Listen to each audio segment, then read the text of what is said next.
For the last year, our cameras have had special access to one of Britain's largest cancer centres. Good morning, Velindre Hospital. Can I help you? We've seen the life-changing challenges faced by patients and their families. It's been a bit of a worry for you and mine, hasn't it? Yeah. And the passion and expertise of the army of dedicated staff. There's something unique about working in Velindre. And that makes this a pioneering, world-class facility. Velindre is one of the leading lights in the world for oncology and for palliative care. From heartbreak... Come on, then. ...to hope. You have to go to a diet like the rest of us. This is the story of a place where few of us in Wales would choose to spend time. I'd quite happily be famous for anything else, really, than being a very positive, ill person. And yet it really is one of our national treasures.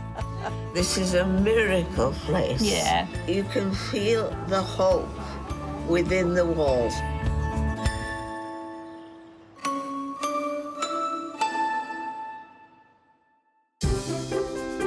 Good morning, Velindre Hospital. Good morning, Velindre Hospital. Yes, and you hold the line. Good morning. At some point in our lives, 1 in every 3 of us in Wales will be diagnosed with cancer. Good morning, Velindre Hospital. The main cancer centre for South East Wales is in Whitchurch, North Cardiff. Good morning, Velindre Hospital. Can I help you? It's a busy place. Good afternoon, Velindre Hospital. Of all shifts, it is the worst. Monday afternoon's not so bad, but Monday morning is... Or Tuesday after bank holiday. That's a bad one. But sorry to keep you. Who's it you're holding for?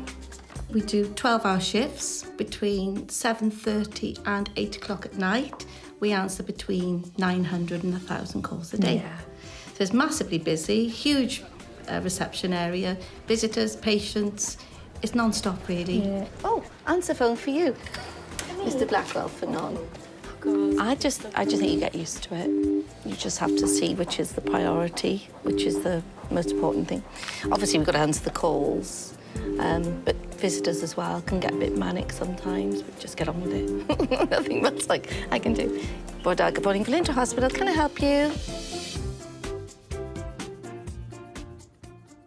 A cancer diagnosis is a life-changing event, but every patient is an individual. And everyone reacts in their own particular way. When I was first told I had cancer, didn't take it all in to start with. So much going through, like, what am I going to do with my business? You think about your family, how the house is going to get paid for all your bills and things, how are you going to manage, how are you going to be looked after. It didn't really hit home until after my first session of chemo. When people hear the word cancer for the first time, they can't help jump straight to how that makes them feel, because everybody has a shared experience or has known somebody who's gone through that. When you're first told nothing goes in, it's just as if you're living in a dream world and they're telling you things, and then when you get home and you're trying to process it and you think, well, did they say that or did they say this? You can't always make head nor tail of it. The first time you're diagnosed, you often don't know the world you're walking into. You don't know the impact what chemotherapy is going to be like, or radiotherapy or surgery. I didn't realise what it was going to be like, the sickness, and you see people going through it and you never realise how tough it is. This morning, the radiotherapy team at Velindre is ready to welcome a new patient. Good morning. Mr. David Shiner? Yeah, correct. Hello there. Hi, boss. I'm Ian. Husband and wife team? Yes. Good, good. I was starting to forget things, and I was finding it difficult to associate a name with a person or stuff like that. And my wife picked me up on it. She said, that ain't right. This is an MRI scan, and what we're looking at here is a slice going through Mr. Shiner's brain at the level of the eyes. What you can see here is a very faint suggestion of an abnormality on the left side of the brain. It was a tumour that they found. They sent it for testing, and it came back that it was cancerous. Right, what we're going to do this morning is make a shell for your radiotherapy treatment. Yeah. I'll run through it with you now when we go into the room, and we'll go from there. OK. All right, if you'd like to come through. While David gets measured up for his custom-made head shell, Rita is still coping with the Monday morning rush in reception. Good morning, Velindre Hospital. Okay, hold the line. With the job that I do, I'm first point of contact. Yeah. People walk in like they're frightened. You can frightened. see. Yeah, they walk frightened. in, they've never been here before. Yeah. So you smile, tell them where everything is, maybe a little laugh about something, just to break that ice, because they're frightened. I'm looking for my son. Inpatient? Yes, he's in a ward now. Okay. He's on first floor. Round the corner, straight up the stairs. Thank you very much. Okay. Everyone needs a best friend at work. For Rita, it's hospital porter Debs. Typical working day in my life is transportation of patients, which is obviously the biggest thing I do, isn't it, Rita? Yeah, coffee. Yeah, coffee. First. Yeah, always a coffee first. The smile can make such a big difference to the patients when you walk up there, and a big smile, and it brightens their day. Marianne, hi. I've come to take you down for an X-ray. Is that okay? Yeah. How are you feeling today? I try and put them at ease and take them away then from the word cancer. I just try and take them back to normality. So you don't fancy having your hair done today then, Marianne, do you?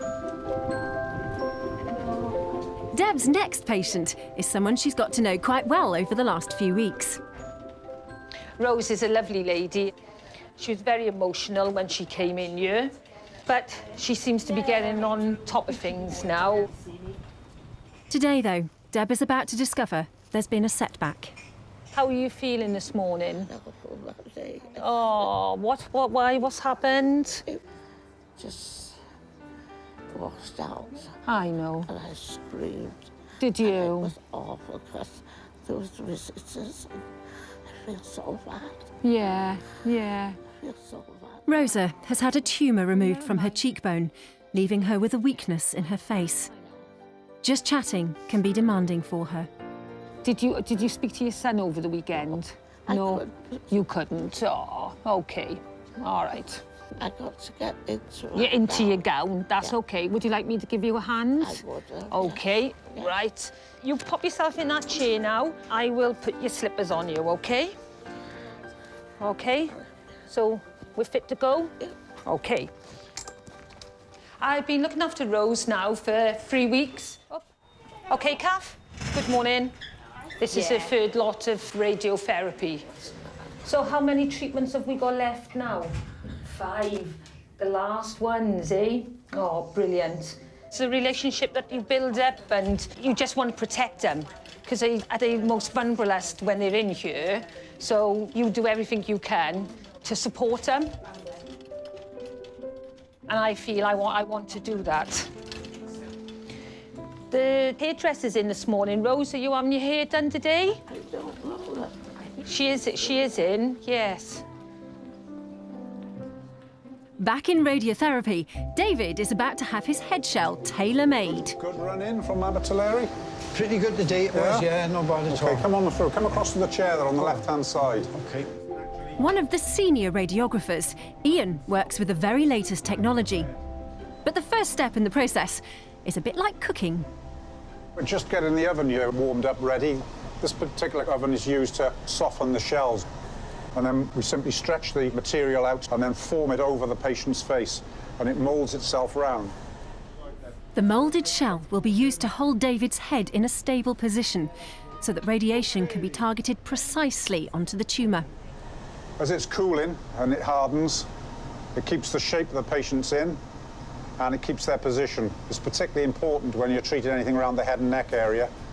The tolerances involved can be tiny. In some cases, we're looking at an accuracy of 1.5 millimetres, so everything has to really be spot on here. All you've got to do is keep nice and still. Right. You breathe normally, okay? When we're doing the scan, there won't be any breathing instructions. Right. All right, you just keep still and keep breathing. Okay. I don't want to lose my no claims on you this morning, all right? So behave yourself. No, it is going to be quite warm. Okay. While the plastic is still pliable, it's placed directly onto David's face. Feels all right. Yeah. Okay, nice and still like that now. It's a procedure which some patients find stifling, but it's all in a very good cause. So thumbs up, are you okay? Great. Just to make the shell a little bit more comfortable, is we're just going to lift it off your eyes so you can actually open your eyes during your treatment, OK? So, we go. Everything looks good here. The machines at Velindre enables us to give very high doses of radiation. Great. That's lovely for us. Well done. Which enables us to administer that dose accurately. So we can target our beams to give the maximum dose to the smallest area and then minimize the doses to the surrounding areas. There we go. That's great. How are we doing in there? Thumbs up? That's good. You're still talking to me then? The technical job is done, but the human touch matters to Ian too. There we go. How you doing? How are we doing? Oh, pretty good, yeah. Not bad at all, yeah. There we are. Well, this is you in glorious plastic. Some patients are quite daunted by the prospect of actually having a shell made. Some patients are claustrophobic. How are we doing? Fine. Yeah, no problem. Great. You're a free man. Lovely job. There was nothing nasty about it. It was a little bit warm, but that's all it was. And to feel it moulding over your face is a strange sensation, but it's a pleasant one. I didn't find nothing wrong with it at all.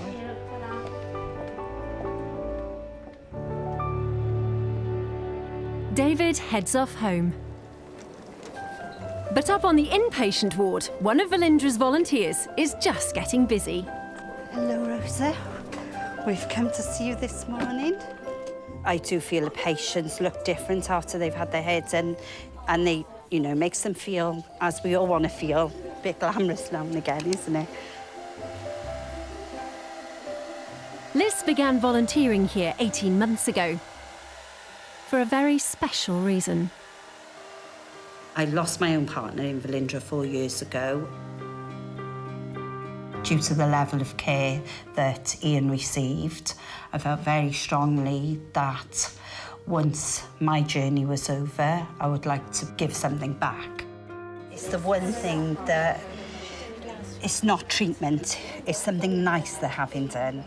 And with Rosa, when we first done your hair, Rosa, when we cut it, didn't we?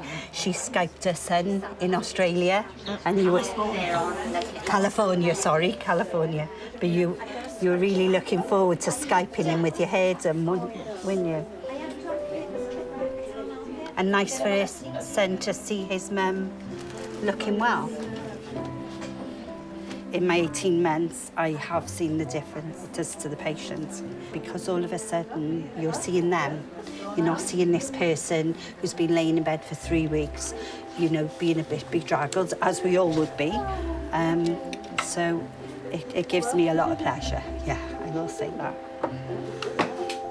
The response I get from the patients speaks for itself. You know, I often feel the hairdressing is a massive boost to their confidence and their personal appearance. OK, Rosa, nearly done. How's that?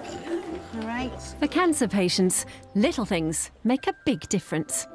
They said, it's like being in a hotel. Yeah. I can have my hair cut, I can have my nails manicured, all the nurses will go out an extra mile for you. They said it's being exactly like in a hotel. And also, no matter what a patient wants, a patient gets.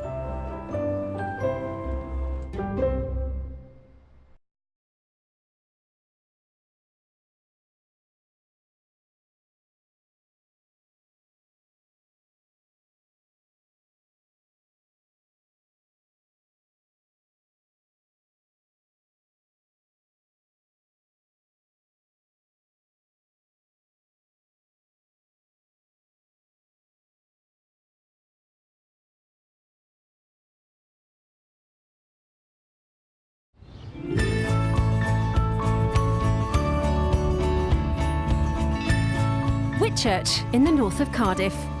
We're following the staff and patients at Velindre Cancer Centre.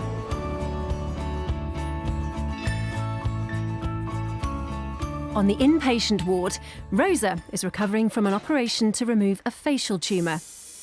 She wants to look her best for a Skype call with her son in California this afternoon.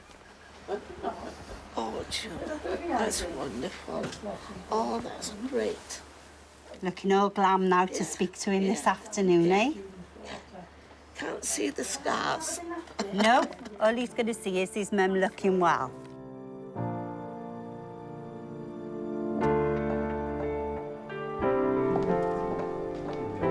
David has been diagnosed with a brain tumour.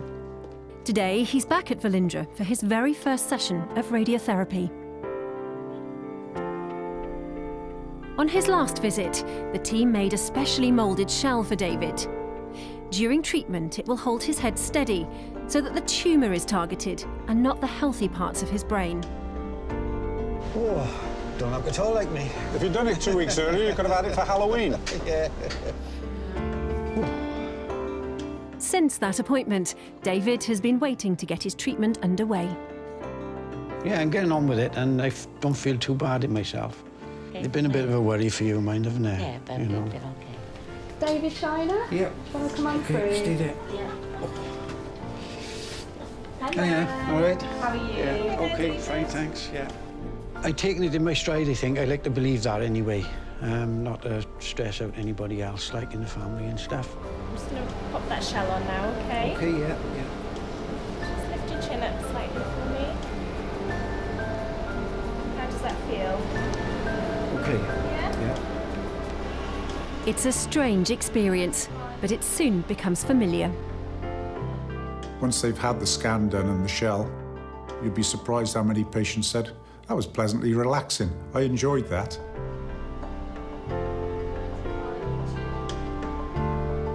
Feel the tightness of the mask, but it isn't painfully tight. Part of the challenge we have with planning radiotherapy treatment in this part of the body is that we want as much dose of the radiotherapy as we can to be concentrated on the tumour, but we want to avoid treating the normal structures around the tumour. So you can see in a tumour such as this, which sits just behind the eyes and the optic nerves, and just next to an area called the brain stem, which is really important, connecting the brain to the spinal cord. It can be a real challenge to ensure that we get enough dose into the tumour, but avoid those really sensitive structures around the tumour. I grew up in Cardiff and went to school in Cardiff, so I was always aware of Velindre's reputation of excellence. One thing we're very interested and keen on delivering at Velindre is to try and be at the forefront of new cutting-edge treatments, clinical trials which allow patients to access the latest type of treatments, because oncology is such a rapidly changing field with new treatments coming through all the time. I'm trying my best, trying to stay positive. If I'm excessively tired, which I am some days, you're on a bit of a downer. Other times, I ain't so bad today. This is only going to get better. You know what I mean? You just can't tell, really. It's just not knowing. And there's no way anybody could tell me what's going to happen at the end, you know what I mean? Just got my fingers crossed. Anxiety plays a big part after treatment. A lot of patients would worry, is it going to come back? What's my prognosis? But reassuringly, we get an awful lot who come back years later who say, look at me, I'm doing this. This is my granddaughter. They're fantastic and it's lovely to see. It's too easy to be negative. It rubs off on the rest of the family, the grandkids and stuff like that. And I try to be opposite to that. They wouldn't have you being down. No, I don't think so, but, you know, just try and keep your chin up a bit, don't you? Autumn turns slowly to winter.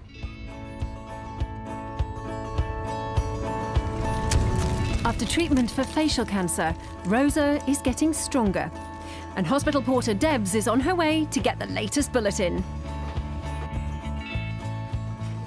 Hello, Rose. Hello, how are we? I'm doing good. Everything thank good? You. Yeah? Yeah? Let's sit and have a chat. Okay. So tell me, what's been happening then? What about home? So much, Deb. Yeah. You noticed the tumour's gone? Yeah. Yes. That's I've had my hair done again. I know. Gosh, yeah. And the nails. I have And noticed the nails. Oh, yes. I've been waiting on like a queen and my hair done. And, Yeah. Oh, Yeah. Feel brilliant. It's not a hospital, it's a beauty spa. It's a beauty spa. Yeah, oh, well, that's yeah, really yeah. good. I remember taking you down for your first lot of treatment. And I was so scared. You wasn't you? Yes. But look at you now. You just... It's lovely. You're blooming. I'm a blooming rose again. I couldn't believe it this week when I found out about you going home. Yes. I'm going to be home for the weekend. Brilliant. And that is something I never envisaged. No, At I know. One little I know. point I know. in that bad time. I know. I thought, I'll That never was go it. back to my beautiful home. I know. But there you go. Yeah, I did. You so, did. You reached it. And good on you. Yeah. Rosa's going home. And even better, soon she won't just be Skyping with her son in California. She'll be travelling there to see him. Getting on that plane, going over to America to see your son and the grandchildren. I'll be there. It will be wonderful. Yeah. It will be wonderful. Yeah. And he always comes on. He says, "Mum, you look beautiful." And he said, "You're my glam mum." Your glam mum. I thought, he doesn't look for much, does he? But they can't have a party without me. No. Is that what he said? Was it? No party exactly. without mum? No, I said that. It's my 85th birthday, not theirs. Good morning, Velindre Hospital. Can I help you? Where there's life, there's hope. Certainly, hold the line. And here in Velindre, there's plenty of both. We have had sad times. There are times I can honestly say hand on heart. Yeah. You know, we've cried, but you know, that's in. People think that's Velindre Cancer Centre. It's not. It's any hospital that happens. Yeah. That's life. So it's going to be hand gestures only, polite ones. Thumbs up, you got it. Stop making me laugh. Yeah. The staff are even better than brilliant. It's a really incredible place. Just don't fall off the bed. No, I'm all right. Well, the most rewarding part of the job is when you see people coming back for their follow-up appointments, or they call in at Christmas just to say, "Hi, remember me?" And it's lovely to see people and follow them up. We have a lot of success stories, and you feel like you're making a difference when you work here. All right. Come on, then. I think they look after you as if you're a family. They care. And it's in their voice, it's in their actions, it's in everything they do. The thing is to have faith. Yeah, and to never give up hope. I know. And this place is covered from wall to wall with hope. Next time, medical students on a pioneering scheme pair up with some inspiring patients. I will definitely 100% always remember Carol. She's absolutely brilliant. She's really inspired me. I'll 1,000,000% remember Michael and Jackie, and they made me want to be a better doctor in the future, and being there with someone I think at such an important time in their life, you'll never forget that. I'll never forget it.